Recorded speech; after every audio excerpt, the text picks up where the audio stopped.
Hey, good afternoon. Happy Thursday, and welcome to another episode of The Hunt. Hope everyone is having an amazing week. For those tuning in for the first time, I'm Kevin Roth. I am a managing director at Advice Personnel. We're a boutique recruitment agency serving the New York area for over 35 years. And this is our weekly forum dedicated towards helping candidates and hiring managers navigate through the wild world of recruiting, sharing all of our amazing insight, advice, stories, crazy situations, and hopefully making your life easier, whether you're looking for a job or looking to hire new talent. So if this is your first time watching, tune in, chime in, use the comments section to interact with me throughout the show, ask questions if you have certain thoughts or topics you want me to touch on that relate to what we're discussing. That's the awesome part about these live shows. Hopefully you can take 10 minutes away from your work and enjoy watching. Your boss will understand. Let them know the hunt's on, and that's the only excuse you need. But today's episode's a special one because for the very first time, we are going to be launching our first product giveaway. So starting today, we will be offering people the opportunity to win a few cool prizes from a few small actions. And the prizes will include some pretty amazing gifts. So number one, more basic than anything else, a nice $25 gift card to Amazon for all those people shopping out there getting ready for 4th of July or any of the holidays coming up. But the second item that you can only find here and that you can only get through Advice is a brand new custom embroidered Snuggie hoodie direct from your team at Advice. And just to see what you could possibly be wearing, I have our very own Sal Sacaccio ready to show you what that'll look like. So Sal, why don't you come in and show everyone? I'm too sexy for my love, too sexy A for beautiful hoodie, nice felt. Sal, how's it feel wearing that on? Very nice. It's good in cold weather, good in warm weather, and Sal looks great. You could wear it to sleep, you could wear it to work, whatever you want to do. And that hoodie can be yours with this week's sweepstakes. Thank you so much, Sal, for being part of the show. Call my agent. We will call Sal if any of you have booking deals for Sal to model. So to enter the sweepstakes, because I'm sure all of you are wondering, how can I possibly get that unbelievably amazing hoodie Snuggie and the $25 Amazon gift card? It is very simple. One, make sure you follow Advice on LinkedIn. So after this show or while you're watching, if you're here watching, you probably do already follow us. If you got the link, go on, make sure you like and follow Advice. And number two, more importantly, tag 3 people in the comments associated with this week's episode. So right now, if you're watching live, you can do it. Tag 3 people.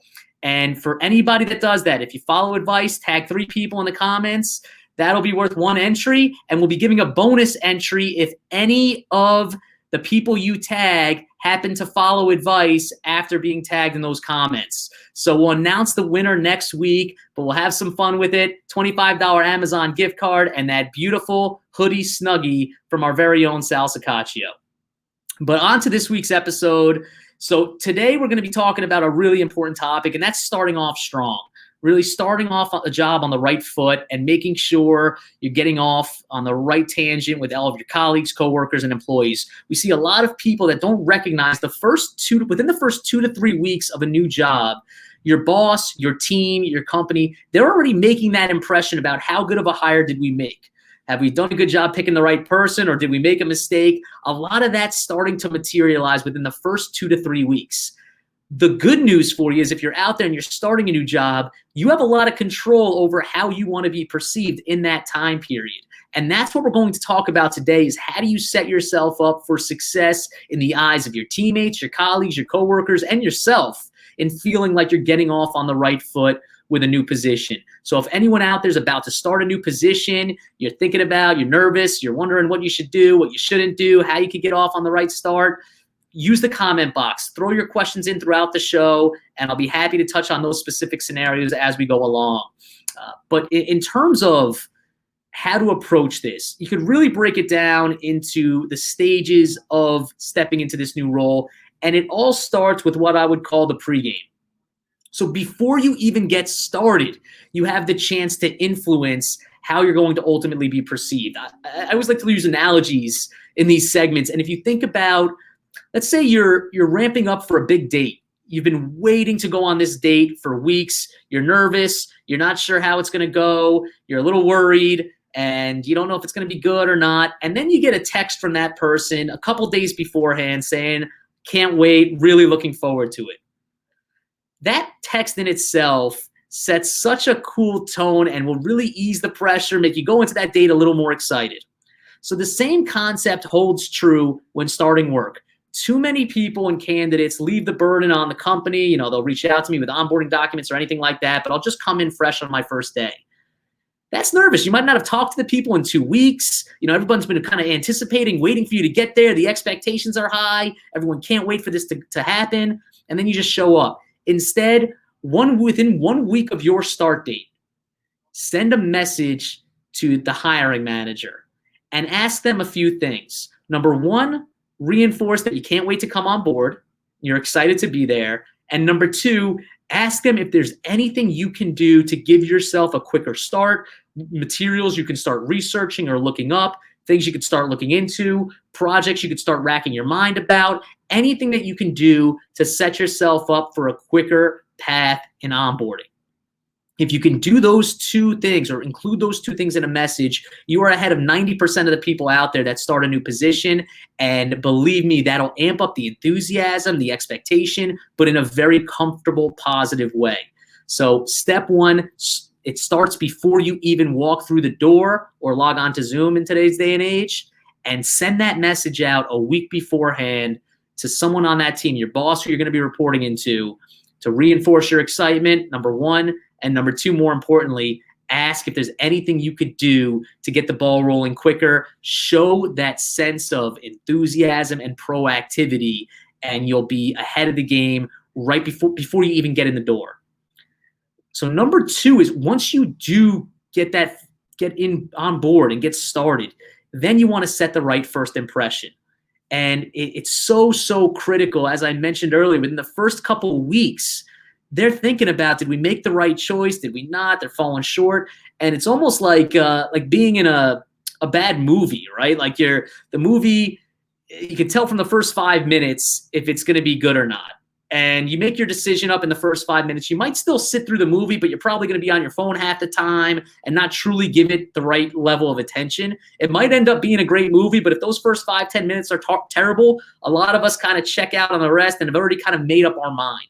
The same kind of thing happens when you start a new job, unfortunately. It's all psychological. In those first 2-3 weeks, everyone around you is starting to determine, how good is this person going to be? They're really going to be here for the long term. And the level of attention, support, and leeway you get on mistakes can change drastically based on the tone you set in those first few weeks with the company. So some tips to use and tricks to use, and I hope anyone that's just started their job, maybe in your first week right now, hopefully not if you're taking time out on a Thursday in the afternoon to step away to watch this. Hopefully it's not your first week, but maybe you'll watch the recorded version. But a few things to do. Number one, most importantly, every 2 weeks, set up time with your manager at the end of that week and sit with them and ask them, what can I do better? Where am I falling short? Are there things that I can improve upon? Are there things that I can do after hours that'll help set me up for success? Is there anything else that I can do to continue to meet and exceed your expectations as we continue to grow and onboard? That does a few things. Number one, it shows that you genuinely care and you want to succeed and you want to make this work. And that by itself, as a new employee, is almost everything to a manager. There's going to be certain things you're not going to know. There's going to be certain things you can't pick up. There's going to be certain shortfalls starting a new job. Every manager should know that. What they want to see is, do you care about that? Do you want to be better? Do you want to learn? Do you want to pick these things up?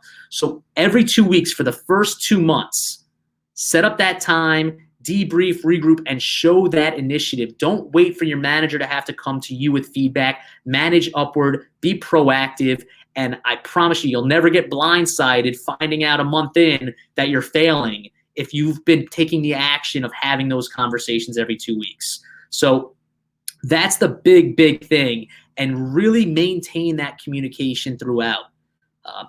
Show that level of attention to detail. Show that you care, And I'm telling you, you'll be so pleasantly surprised by how much more wiggle room you could get in your onboarding and learning and development process if they can really tell that even if you're making mistakes, even if you're falling short, that it means a lot to you and that you're dedicated to this and that you want it to work. All right, so we talked about the pregame, what you do leading up to your start. We talked about those first few weeks and how to really set yourself apart and show that you care. The last piece is just communicate. And it sounds simple, but time flies. You're in a new job. Things are going 1,000 miles a minute, and everyone forgets to take that step back and be open in your communication. If there are things you don't understand, things you don't know, I can't tell you how many stories I hear from clients that they gave someone an assignment, they took forever to do it, and when they finally got it back, it was wrong. But they never asked questions. They never thought to bring up that they don't know how to do this because they're afraid that they might have misled something. You can't think that way. You have to communicate, because if you're taking a ton of time to do something that should be quick and you're not bringing up questions, they're assuming you don't know how to do it anyways. So be proactive about it. The second you get assigned something, the second you get asked to do something, ask for clarification. Be honest that you don't know it, but bring a notepad and your attention and focus, and make sure they see you writing down notes. They see that you're taking this seriously, that you're not going to ask them the same question 100 times, and that'll make a difference for you as well. There is an expectation that you're not going to know everything. And as far as that boss knows, you did things differently at your old company. Doesn't mean like with accountants we deal with that you don't know accounting because you don't know how to do something they asked you to do. Maybe your old company did it a different way. And if you communicate and you proactively articulate those concerns and those questions, then you'll be in a much better spot to really succeed and set the tone for the rest of your journey with that company for however many years you spend there. So for anyone, again, that's watching, that's going through this, that has about to start a job, about to start a new position and kick things off, please ask your questions now. We're going to wrap up in a few minutes after we recap, but I'm happy to touch on any of those concerns, questions that you have, especially if you're getting nervous about starting a new position and not sure exactly what to expect or how to make a difference. So again, just to regroup, number one, it starts before you even get started. 1 week before, send that message into your boss. Ask them what you can do to get ramped up, anything you could do to prepare, anything you could do to get ahead of the game, and really reinforce your enthusiasm and excitement. Number two, once you're there, set up time every 2 weeks for the first couple months at least to regroup. Where are you falling short? What can you do better? How can you be better? Are they hearing feedback, comments from any of the team members? Anything you can do to continue to show them or meet and exceed their expectations. And number three, keep the communication flowing. If you don't know something, it's okay. As long as you show that you want to learn it, you want to know it, and you want to be great at it, that's what any good manager is expecting of you.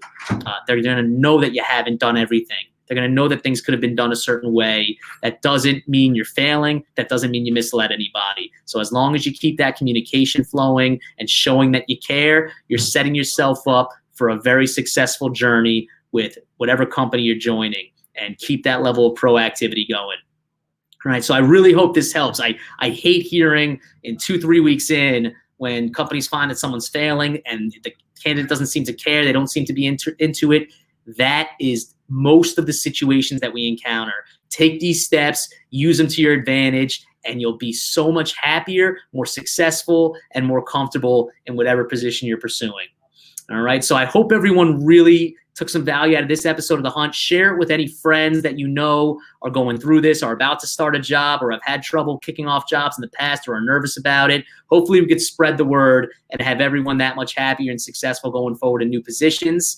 And as I mentioned, don't forget of the giveaway. We're going to announce the winner on next week's show. So you have 1 week. If you're watching this show, make sure you follow Advice Personnel, and then make sure you comment in this post with 3 names of friends, colleagues, coworkers, whatever it is.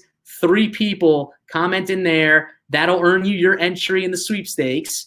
And then any of those people you tag who subsequently follow Advice Personnel for the first time, that'll be a bonus entry, and you win yourself a nice $25 Amazon gift card. And more importantly, that beautiful hoodie, snuggie, one-of-a-kind item that you can't find anywhere else. We might even make an NFT of it and put it out there in the blockchain markets. And don't worry, it's not going to be the same one Sal wore. It's a perfectly new, wrapped one, brand new.